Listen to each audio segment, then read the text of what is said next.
In Britain, Euroscepticism is on the rise. The anti-Europe UK Independence Party is enjoying newfound popularity, and a recent poll showed that 56% of Britons want to leave the European Union. With the EU budget summit looming on Thursday, Europe is an issue that continues to split opinion all over Britain. Generally, the word on the street is that British people really would like to leave the EU, even if we don't know what happens after this. Well, I've always been very much in favour of it, of the membership of the EU. I know a lot of people seem to be sceptical of it, but I've always thought it was a good thing, and I like being European. The governing Conservative Party is also divided.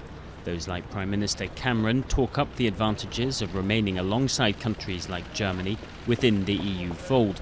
While at the other end of the spectrum there are lawmakers like Bill Cash.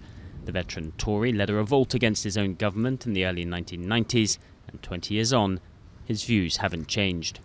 There is chaos, there is dysfunctionality, there is riots, there is unemployment, young people are massively unemployed. The fact is that Europe does not work.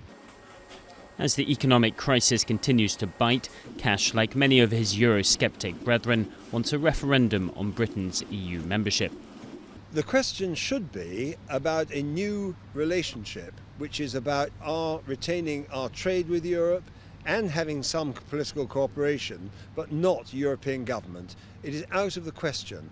The whole idea of a federal Europe is unthinkable to the British people. With discontent brewing at home, Cameron has to be seen to be standing up for Britain when he goes to Brussels to try and thrash out a deal on the EU budget. David Cameron is in a very tough situation in the sense that there are many members of his party, but also many voters that are not willing to compromise on this occasion as they were in the past, especially because voters in the UK are feeling the pinch of domestic cuts, so they don't understand why more money should be given to the European Union. Like all member states, Britain can use its veto on the budget, and while that would earn Cameron plaudits back in parts of Britain, he would risk upsetting at least some of his EU partners.